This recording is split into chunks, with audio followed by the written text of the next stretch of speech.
There's a level of exhaustion that many people are carrying right now that does not come from physical labor. It comes from internal scanning, from constantly checking, constantly monitoring, constantly trying to predict what might go wrong next. And what makes that even more exhausting is that most people do not even realize they're doing it. The mind becomes so conditioned to search for danger, disappointment, rejection, instability, uncertainty, or failure that eventually the scanning feels normal. You wake up scanning. You go through your day scanning. You interact with people while scanning. You think about the future while scanning. Not because you're weak, not because you're broken, but because somewhere along the way your system learned that vigilance felt safer than trust.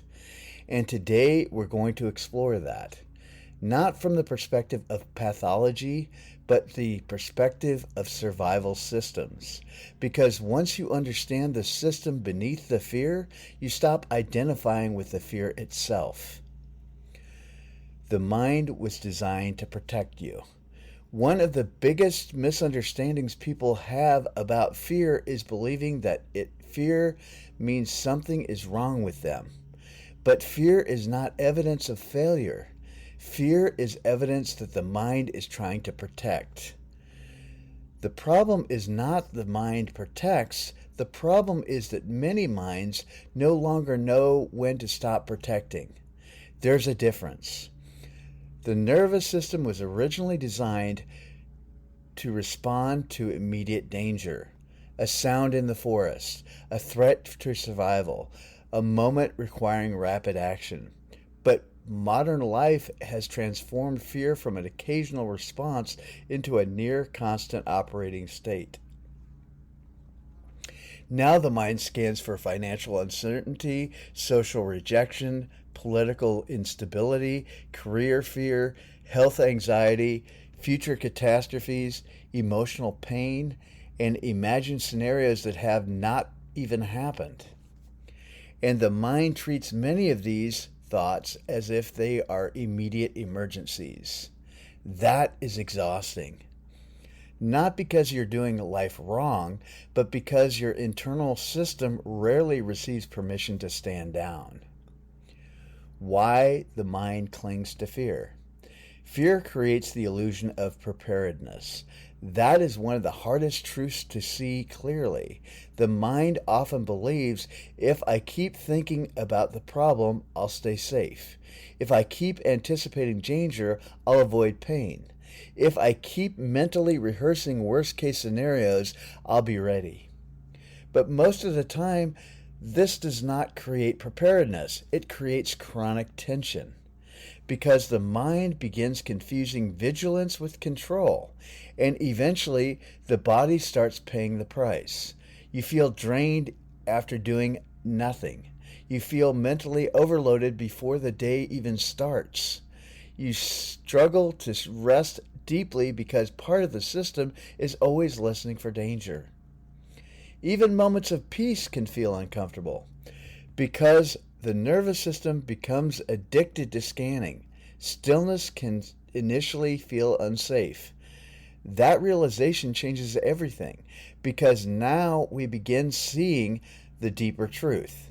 You are not failing at peace. Your system has simply spent years practicing survival.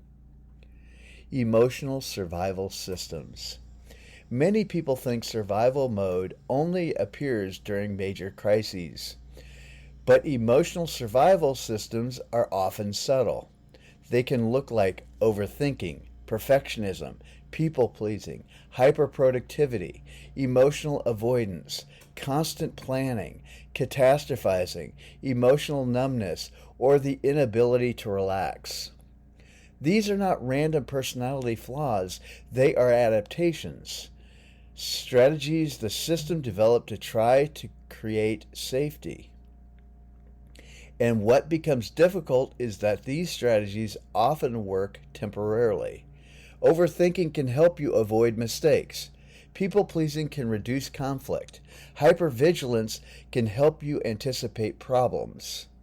So the mind reinforces the pattern.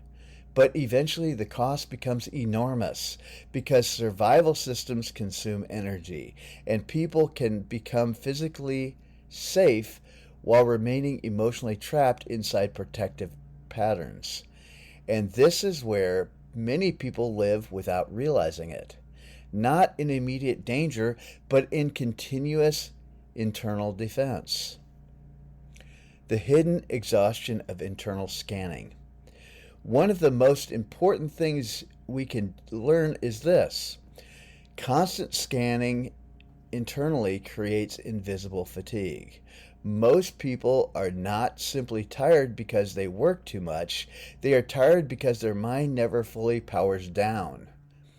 Part of them is always anticipating, monitoring, analyzing, protecting, preparing, or bracing. And eventually the system forgets what true rest feels like. This is why some people can take vacations and still feel exhausted. The environment changes, but the internal operating system remains the same. Because peace is not only external, peace is also the gradual rebuilding of internal trust. Rebuilding trust within yourself. So how do we begin shifting this?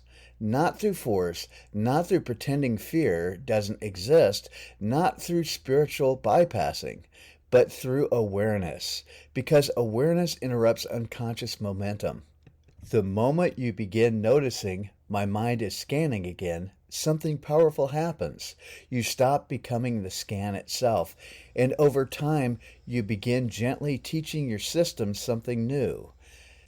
Not every thought is an emergency. Not every uncertainty requires panic. Not every sensation requires interpretation. You begin rebuilding trust. Trust in your ability to respond. Trust in your ability to adapt. Trust in your ability to remain present even when uncertainty exists. And slowly, the nervous system begins learning that safety is not only found in prediction. Sometimes safety is found in presence. Maybe the goal is not to eliminate fear completely.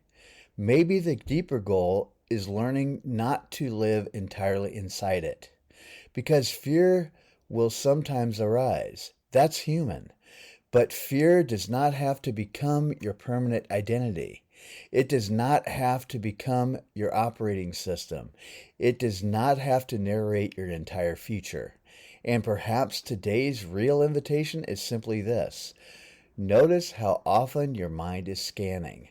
Not with judgment, not with shame, just with awareness. Because awareness is where the rebuilding begins. And rebuilding trust within yourself may be one of the most healing things you can ever do.